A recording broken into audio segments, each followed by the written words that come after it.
বয়স যখন তার বেড়ে যাচ্ছে, তিনি তখন আল্লাহ তাআলার কাছে দোয়া করছেন কি বলে?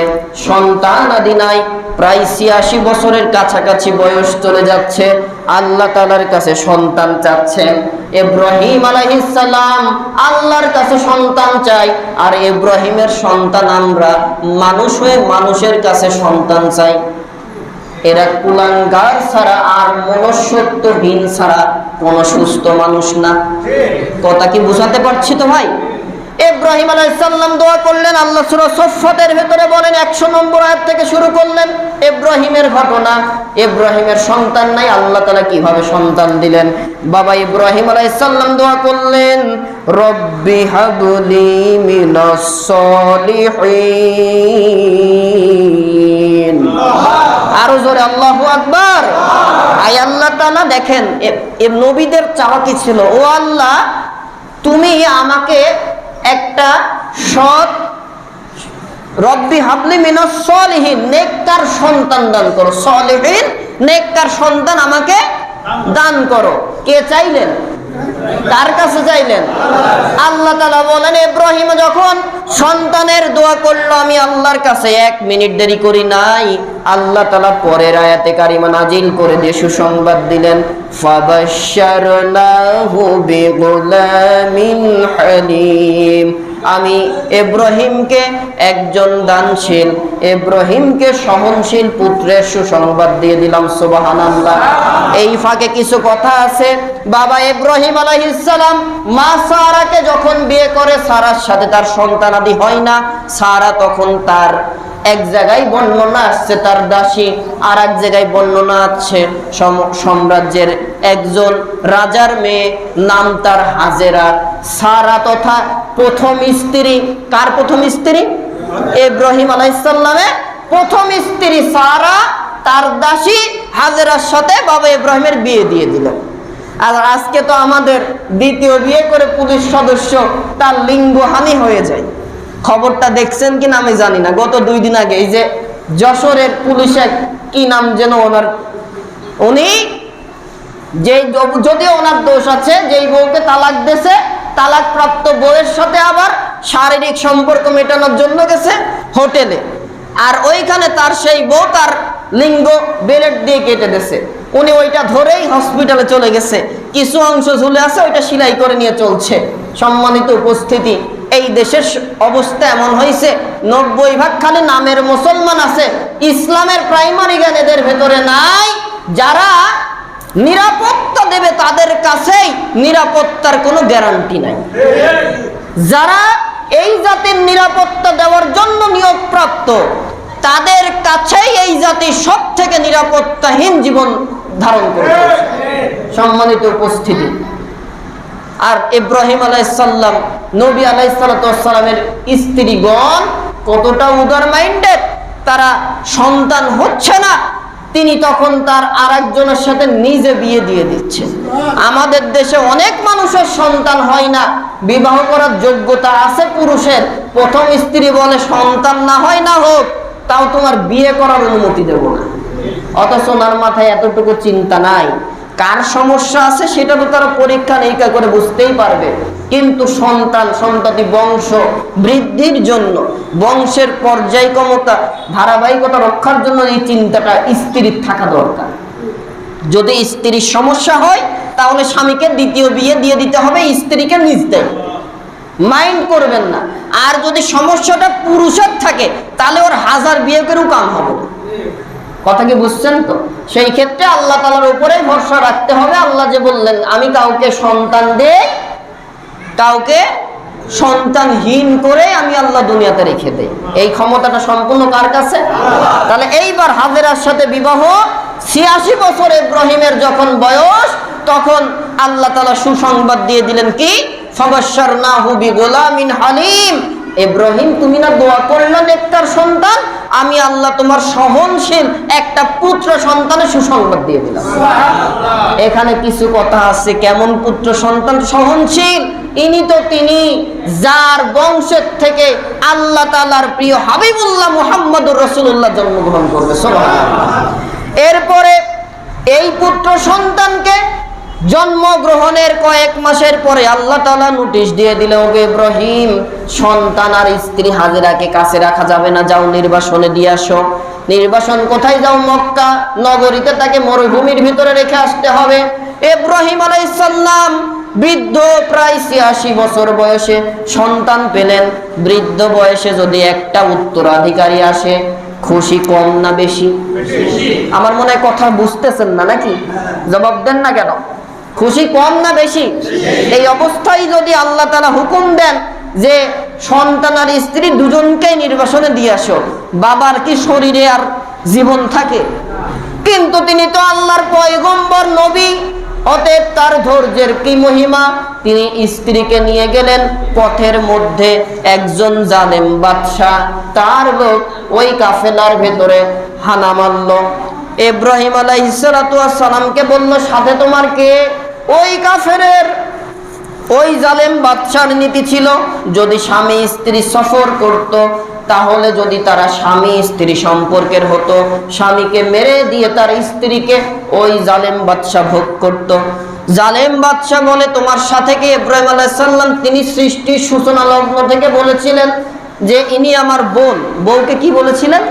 বোন। যদিও তিনি মিথ্যা বলেননি। আদম আলাইহিস সালাম থেকে শুরু করলে সন্তান ছেলে মেয়ে কিন্তু ভাই বোন হিসেবে, বা মানুষ একে অপরের ভাই বোন হিসেবে স্বীকৃত পায়। আর বিপদ থেকে বাঁচার জন্য তিনি মুসলিম ইমানদারের জীবন রক্ষার জন্য তিনি মিথ্যা বলেছেন।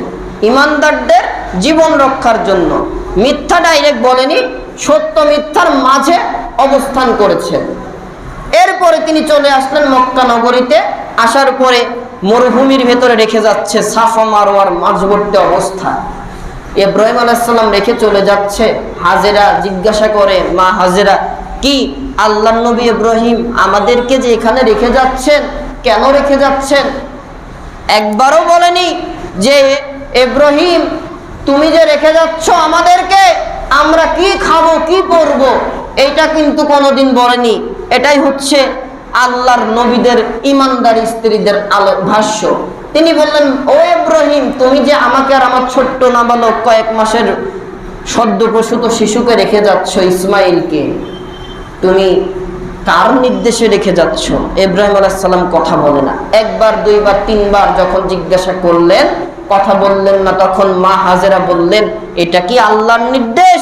ইব্রাহিম আলাইহিস সালাম মুখটা বন্ধ, কোনো কথা বলে না, শুধু আঙ্গুলটা আসমানের দিকে ইশারা করে দেখালেন, তার মানে বোঝালেন, হ্যাঁ আমি তোমাদেরকে আল্লাহর নির্দেশেই এখানে রেখে যাচ্ছি।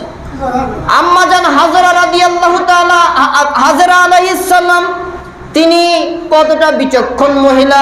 তিনি যখন ইব্রাহিমের শাহাদত আঙ্গুলে আল্লাহর আসমানের দিকে তোলা দেখেছেন, তখন তিনি জবান ছেড়ে বললেন, ও ইব্রাহিম, ও আল্লাহর নবী ইব্রাহিম, আমার আর আমার সন্তানকে যদি এই মরুভূমির ভেতরে রেখে যাওয়ার সিদ্ধান্তটা আরশে মহল্লা থেকে আল্লাহ তাআলা বরাদ্দ করেন, আপনি নিঃসন্দেহে চলে যান, আমাদের নিয়ে টেনশন করবেন না। যেই আল্লাহ আমাকে এবং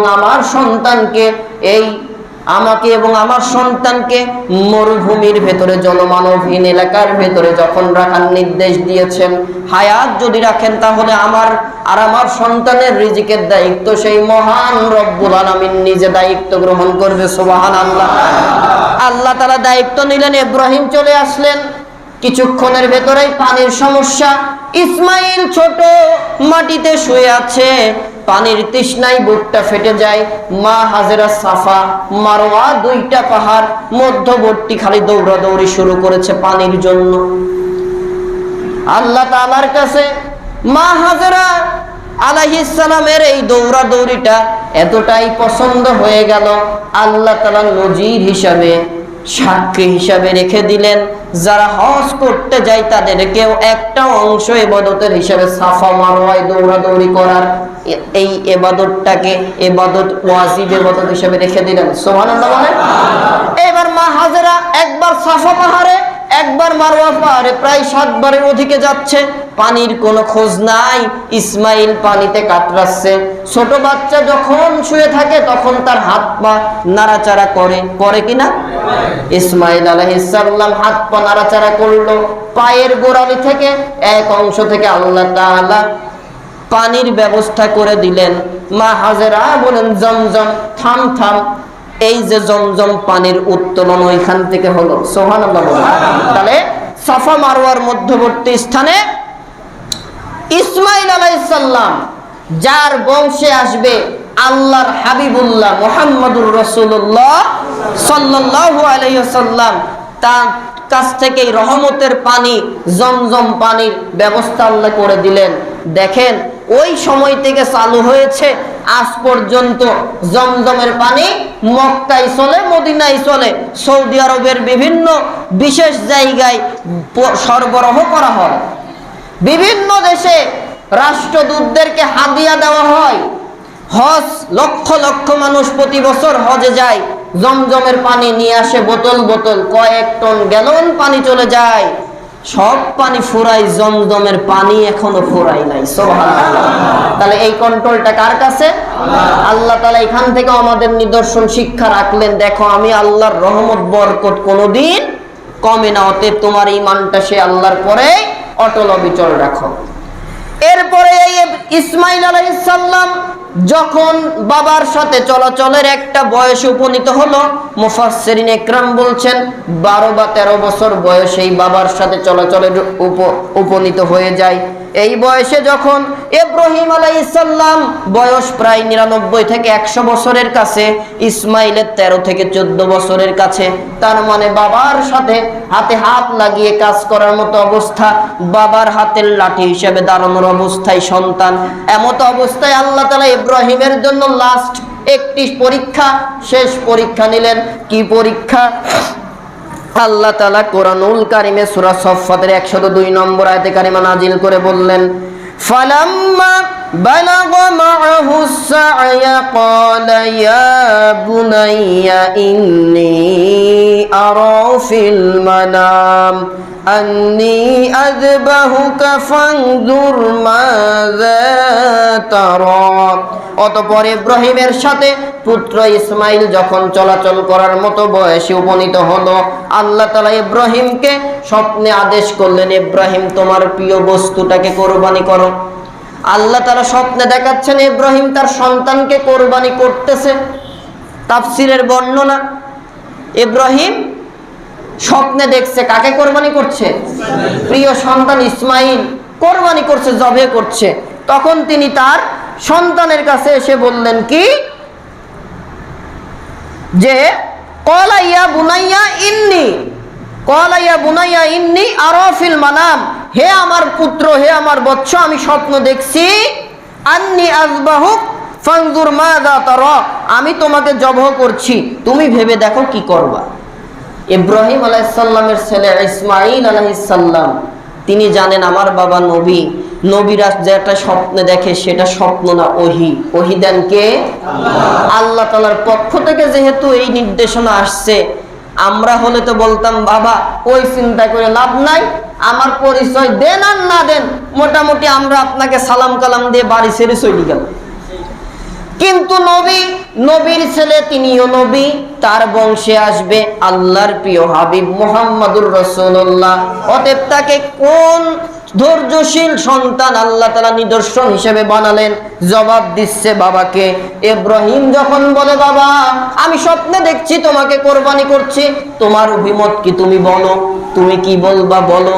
তবে বাবা মনে রাখো, তুমি যদি রাজি থাকো তাও কোরবানি তোমাকে হতে হবে, রাজি নাও থাকলে কোরবানি তোমাকে হতে হবে, কারণ এটা আল্লাহর আদেশ, আর আমি আল্লাহর পয়গম্বর হয়ে আল্লাহর আদেশ মানতে আমি ইব্রাহিম বাধ্য। সুবহানাল্লাহ বলেন। এবারে ইব্রাহিম আলাইহিস সালামের প্রশ্নের জবাবে ইসমাঈল আলাইহিস সালাম বললেন, ক্বালা, তিনি বললেন, ইয়া আবাতিফ আল মা তুমার, সে বলল, হে আমার পিতা, আপনাকে আল্লাহ তাআলা যে নির্দেশ দিয়েছেন তা আপনি পালন করুন। সুবহানাল্লাহ জোরে, আর একটু জোরে সুবহানাল্লাহ। তাহলে বাবা বললেন কি, আমি তোমাকে স্বপ্নে দেখছি কোরবানি করছি, তোমার আদেশ, তোমার মতটা কি? তবে মনে রাখো সন্তান, মত দিলেও জবাই হতে হবে, কারণ নির্দেশনাটা কার? জোরে কন না কেন, নির্দেশনা কার? অতএব আল্লাহর হুকুম, আমি আল্লাহর নবী বাদ দিতে পারবো না, সন্তানও তো নবী হবে।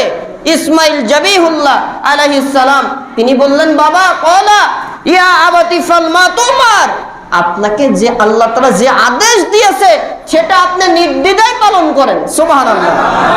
সাতাজিদুনি ইনশাআল্লাহু মিনাস সাবিরিন।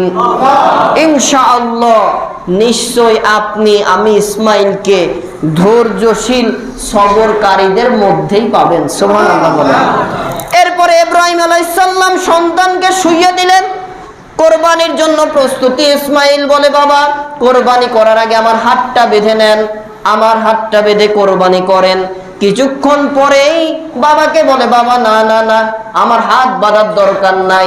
ইব্রাহিম বলে, ওগো ইসমাইল, একবার হাত বাঁধতে বললা, আবার হাত কেন বাঁধা? ছেড়ে দিতে বলো, বিষয়টা কি? ইসমাইল বলে, বাবা গো, যদি কিয়ামতের দিন যখন ভিডিও ফুটেজের মাধ্যমে সব দেখানো হবে, হয়তো এমন কথা আসতে পারে, আল্লাহ তাআলা বলতে পারে, ওগো ইসমাইল, তোমাকে কোরবানি হওয়ার আদেশ আমি আল্লাহ তাআলার পক্ষ থেকে ছিল। তোমার বাবা যখন তোমাকে কোরবানি করতে যাবে, তুমি তো রাজি ছিল না, তো এই জন্য তোমাকে হাত বেঁধে কোরবানি করা হয়েছে। বাবা গো, আমি চাই না আল্লাহর আদেশ পালনের জন্য কোন রকমের বাধা আসুক, কোন রকমের প্রশ্ন আসুক, অতএব আমার হাত ছেড়ে দেন গো বাবা।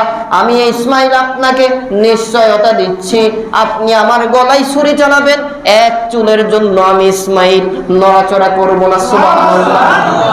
সাতাজিদুনি ইনশাআল্লাহু মিনাস সাবিরিন, আমি সাতাজিদুনি ইনশাআল্লাহু মিনাস সাবিরিন, সবরকারীদের মধ্যে আমাকে পেয়ে যাবেন। তবে বাবা একটা কথা, আমার জবাইয়ের পরে আমার রক্ত মাখা এই পোশাকটা আমার মায়ের কাছে নিয়ে যাবেন। আমি ছাড়া তো আমার মায়ের আর কোনো সন্তান নাই, আমি তো দুনিয়াতে থাকবো না। আমার মা আমার রক্ত মাখা জামা নিয়ে অন্তত প্রশান্তিতে থাকবে যে আমার সন্তান আল্লাহর জন্য কোরবানি। সুবহানাল্লাহ। বাবা বৃদ্ধ ইব্রাহিম, প্রায় 100 বছরের কাছে বয়স, প্রিয় কলিজার টুকরা সন্তান ইসমাইল জাবিহুল্লাহ এইভাবে আল্লাহর প্রেমের খেলায় লিপ্ত হয়ে গেলেন। জবাইয়ের জন্য উঁচা পাহাড়ের উঁচা জায়গায়, কোরবানির নির্ধারিত জায়গায় ইব্রাহিম ইসমাইলকে শুইয়ে দিলেন। ধারালো কাঁচি দিয়ে ছুরি দিয়ে জবাই করতে যাবে। ধারালো কাঁচি এতটাই, ছুরিটা এতটাই ধারালো করা হলো, ওই ছুরি দিয়ে পাথরের উপরে এভাবে যদি আঘাত করা হয়, মুহূর্তের মধ্যেই পাথর বিভাগ হয়ে যাচ্ছে। কিন্তু ইসমাইলের গলায় ছুরি চালাতে গেলে আর ছুরি চলে না। সুবহানাল্লাহ বলেন। যখন ইব্রাহিম শুইয়ে দিয়ে ইসমাইলকে জবাই করার জন্য ছুরি চালাবে, এমত অবস্থায় আল্লাহ তাআলার রহমতের ফেরেশতারা আল্লাহ তাআলার কাছে তখন তারা কান্না শুরু করে দিল, আল্লাহ তাআলা আপনার বৃদ্ধ নবী ইব্রাহিম বৃদ্ধ বয়সে ছেলেকে নিয়ে কি কাজ করছে আল্লাহ তাআলা, এইটা তো আমরা সহ্য করতে পারছি না। এজন্য আল্লাহ তাআলা সূরা সফফাতের 103টা পরের আয়াতে কারিমা নাজিল করে দিয়ে বললেন, ফালাম্মা আসলামা ওয়া তাল্লাহু লিল জাবিন, অতঃপর বাবার ছেলে কোরবানির জন্য প্রস্তুত হয়ে গেল। ইসমাইল শায়িত হয়ে গেল কোরবানি হওয়ার জন্য। সুবহানাল্লাহ। আল্লাহ তাআলা যদি জীবন নিতে চাই ফাঁসির কাষ্টে, ইমানদার কখনো রাষ্ট্রপক্ষের কাছে জীবন ভিক্ষা চায় না। যখন তাকে বলা হয় রাষ্ট্রপক্ষের কাছে জীবন ভিক্ষা দেওয়ার জন্য সময় দেওয়া হলো, তারা তো সেটাকে লাথি মেরে ফাঁসির কাষ্টকে ঝুলে নেয়, কারণ তারা জানে এই ফাঁসির মাধ্যমে আল্লাহ তাআলার সাথে মিলনের ব্যবস্থা হয়ে যায়। সুবহানাল্লাহ। আর কাফের মুশরিক যারা, তারাই তখন জীবন ভিক্ষার জন্য পাগল পারা হয়ে যায়। ঠিক না কি ঠিক বলেন? ইব্রাহিম আলাইহিস সালাম শায়িত হয়ে গেল ইসমাইল জবাই হওয়ার জন্য। এরপরে আল্লাহ তাআলা কি বলছেন কোরআনুল কারীমে? আল্লাহ তাআলা বললেন, ওয়ানাদাইনাহু আইয়া ইব্রাহিম, আমি ইব্রাহিমকে ডাক দিলাম। কে? আল্লাহ তাআলা ইব্রাহিমকে ডাক দিয়ে বললেন কি, কদ সাদ্দাকতার রুয়া ইন্না কাযালিকা নাজিসিল মুহসিনিন, ওগো ইব্রাহিম, তুমি তো তোমার স্বপ্নকে বাস্তবায়ন করে ফেলেছো। সুবহানাল্লাহ বলেন। ইন্না হাযা লাহুয়াল বালাউল মুবিন, আর আমি এইভাবেই ঈমানদারদেরকে পুরস্কৃত করে থাকি। সুবহানাল্লাহ বলেন। ওয়াফাদাইনাহু বিযিবহিল আযীম, নিশ্চয় এটা তুমি ইব্রাহিমের জন্য একটি সুস্পষ্ট পরীক্ষা ছিল। আমি তার পরিবর্তে জবে করার জন্য দিলাম এক মহান জন্তু যা জিব্রাইল নিয়ে এসেছে। সুবহানাল্লাহ বলেন। তার মানে ইব্রাহিম আলাইহিস সালাম 107 নম্বর আয়াতে কারিমা সূরা সফফাতের ভিতরে আল্লাহ বললেন, ও ইব্রাহিম, তুমি তোমার স্বপ্নকে বাস্তবায়ন করেছো, তোমার সন্তানও আমি আল্লাহর সিদ্ধান্তে কোনো বিপত্তি বাধা সৃষ্টি করেনি, রাজি হয়ে গেছে কোরবানি হতে। তুমি বাবা হয়ে ইব্রাহিম শেষ বয়সে যেখানে তোমার ধৈর্য শেষ হওয়ার কথা, তুমি সর্বোচ্চ ধৈর্যের পরীক্ষা দিয়ে তুমি তোমার সন্তানকে জবাইয়ের জন্য যখন তুমি জবাই করার জন্য যখন ছুরি চালানো শুরু করলা, ওগো ইব্রাহিম, আমি আল্লাহ তাআলা তোমার এই পরীক্ষাটাকে কবুল করে নিলাম আর ঘোষণা দিয়ে দিলাম, তুমি ইব্রাহিম, তুমি তোমার পরীক্ষায় তুমি সফল হয়ে গেছো। সুবহানাল্লাহ বলেন। আমি এইভাবে ঈমানদারদেরকে পরীক্ষা নিয়ে থাকি এবং এর পরিবর্তে আমি আল্লাহ তাআলা তোমার ছেলে ইসমাইল জাবিহুল্লাহকে নতুন জীবন দান করে দিলাম, আর কোরবানি হওয়া লাগবে না, ইসমাইল নতুন জীবন পেয়ে যাবে। ইসমাইলের পরিবর্তে আমি আল্লাহ তাআলা পশু কোরবানিকে ওয়াজিব করে দিলাম। সুবহানাল্লাহ বলেন। এরপরে ইব্রাহিমের জায়গায় ইসমাইলের জায়গায় একটি দুম্বাকে জিবরাইল আমিন নিয়ে এসে ওখানে দিয়ে দিলেন, ইসমাইলকে পাশে রেখে দিলেন। সম্মানিত উপস্থিতি, ইসমাইল আলাইহিস সালাম পাশে দাঁড়িয়ে আছে, ইব্রাহিম জবাই করছে, পশু জবাই হয়ে গেল, দেখে যে জন্তু। আল্লাহ তাআলা ইব্রাহিমের এই কোরবানি কবুল করলেন। আর কোরআনুল কারীমের ভেতরে আল্লাহ তাআলা কি বললেন? ওয়াতারাকনা আলাইহি ফিল আখিরিন, আমি মানুষদের জন্য এভাবেই স্মরণকে অব্যাহত রেখে দিলাম। তার মানে তুমি ইব্রাহিমের এই সন্তান কোরবানির ইতিহাসটাকে আমি আল্লাহ তাআলা কিয়ামত পর্যন্ত মানুষের জন্য পশু কোরবানি হিসেবে ওয়াজিব করে রাখলাম। সুবহানাল্লাহ। জিবরাইল আলাইহিস সালাম তিনি 3টি বার দুনিয়াতে সবথেকে দ্রুত এসেছিলেন। তার ভেতরে এই ইব্রাহিমের ছুরির নিচ থেকে ইসমাইলকে বাঁচানোর জন্য জান্নাতে একটি দুম্বা নিয়ে ইসমাইল আলাইহিস সালামকে ইব্রাহিমের ছুরির নিচ থেকে সরিয়ে ওইখানে ছুরি চালানোর পূর্বে ইসমাইলের জায়গায় একটি দুম্বা দিয়ে ইসমাইলকে বাঁচিয়ে দিলেন, আর দুম্বা কোরবানি হয়ে গেল। সুবহানাল্লাহ বলেন। তাহলে জিবরাইল 3 বারের একবার ছিল অতি দ্রুত সিদরাতুল মুনতাহা থেকে দুনিয়াতে আসা, ইব্রাহিমের ছুরির নিচ থেকে কাকে বাঁচানো? ইসমাইলকে বাঁচানো। আর আল্লাহ তাআলা ঘোষণা দিচ্ছেন, ইব্রাহিম, তুমি তোমার পরীক্ষায় উত্তীর্ণ। সুবহানাল্লাহ। ঈমানদারেরা যত বাধা বিপত্তি আসুক না কেন, কোরবানি যদি করতে হয় অর্থের, কোরবানি যদি করতে হয় সম্পদের, কোরবানি যদি করতে হয় নিজের জানের, কোরবানি করে দাও, সফলতা আমি আল্লাহ তাআলা দেব। সুবহানাল্লাহ বলেন। আমি আল্লাহ তাআলা ইব্রাহিমকে বাঁচাইছি, তার ছুরির নিচ থেকে তার সন্তান ইসমাইল জাবিহুল্লাহকে বাঁচিয়েছি। কিয়ামত পর্যন্ত যত ঈমানদার থাকবা, আমি আল্লাহ তাআলা বাঁচানোর ক্ষমতা তো আমি আল্লাহর কাছে। সুবহানাল্লাহ বলেন। এরপর আল্লাহ তাআলা বলেন, সালামুন আলা ইব্রাহিম, শান্তি বর্ষিত হোক ইব্রাহিমের উপরে। কাযালিকা নাজজিল মুহসিনিন, এভাবে আমি নেককার বান্দাদের পুরস্কার দিয়ে থাকি। ইন্নাহু মিন ইবাদিনাল মুমিনিন,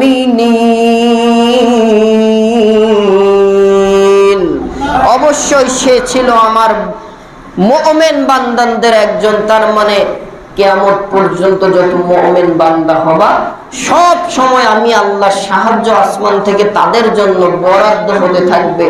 যদি প্রয়োজন হয় কাফের মুশরিকদের থেকে বাঁচানোর জন্য ফেরেশতা পাঠানো, তাতানাজ্জালু আলাইহিমুল মালাইকা, প্রয়োজনে আসমান থেকে ফেরেশতা আসবে ঈমানদারদেরকে বাঁচানোর জন্য। সুবহানাল্লাহ। থাক, বলার দরকার নাই, কিছু মনে করলেন না ভাই। দেশের প্রধানমন্ত্রী বা আমেরিকার প্রধানমন্ত্রী জো বাইডেন যদি আপনার হুকুম দেয়, ফেরেশতা আসবে তো নাকি? কথা বললেন না, আসবে? আপনি 500 টাকা ইনকাম করে ইমানদার সাহাবী, ইমানদার একজন ব্যক্তি আল্লাহ তাআলার পরে ঈমান আনছেন, কাফের মুশরিক আপনাকে মিথ্যা মামলায় গুম করে দিবে, হত্যা করে দিবে, তার বুলেটের আঘাত থেকে বাঁচানোর জন্য আল্লাহ ফেরেশতা পাঠাবে। জো বাইডেন লাগবে না, কোনো ধনীকে লাগবে না, একটা নিম্নমানের ইমানদারকে বাঁচানোর জন্য আল্লাহ কিয়ামত পর্যন্ত সাহায্য চালু রেখেছেন। প্রয়োজন হলে ফেরেশতা দিয়ে ইমানদারদের বাঁচায়া দেব। যে আল্লাহ ইসমাইলকে ইব্রাহিমের ছুরির আঘাত থেকে বাঁচায়, ছুরির নিচ থেকে বাঁচাই জীবন দিয়ে জন্তু কোরবানি করাই দিলেন, সেই আল্লাহ আমাদের বাঁচাতে পারে না? তাহলে সেই আল্লাহর জন্য কোরবানি করতে লজ্জা কিসের? কোরবানি করবেন নিজের সাধ্যে সবটুকু দিয়ে। সম্মানিত উপস্থিতি, আল্লাহ তাআলা এই জন্যই বললেন, কুল, হে নবী আপনি বলে দেন, ইন্নাস সলাতি, নিশ্চয় আমার নামাজ, ও নুসুকি, আমার কোরবানি, ও মাহইয়ায়া, আমার জীবন, ও মামাতি, আমার মৃত্যু, লিল্লাহি রাব্বিল আলামিন। কার জন্য? আল্লাহর জন্য। তার মানে ইমানদার মুমিন যারা, তাদের কোনো কিছুই তাদের না, তাদের খাওয়া দাওয়া, চলাফেরা, সংসার করা, জীবন অতিবাহিত করা, অর্থ সম্পদ তারা নিজের মনে করে না, জানে এই মালিকানাটা কার? ব্যক্তির কাছে আল্লাহ আমানত রাখছে, প্রয়োজন বোধে সেটা ব্যয় করতে হবে। সুবহানাকাল্লাহুম্মা বিহামদিকা আশহাদু আল্লা ইলাহা ইল্লা আনতা আস্তাগফিরুকা ওয়া আতুবু ইলাইক। যারা সুন্নত পড়ি নাই, সুন্নত পড়ে নেই, এই ফাঁকে প্রত্যেকে সামনের কাতার পূরণ করে দাঁড়িয়ে যায়। আসসালাম।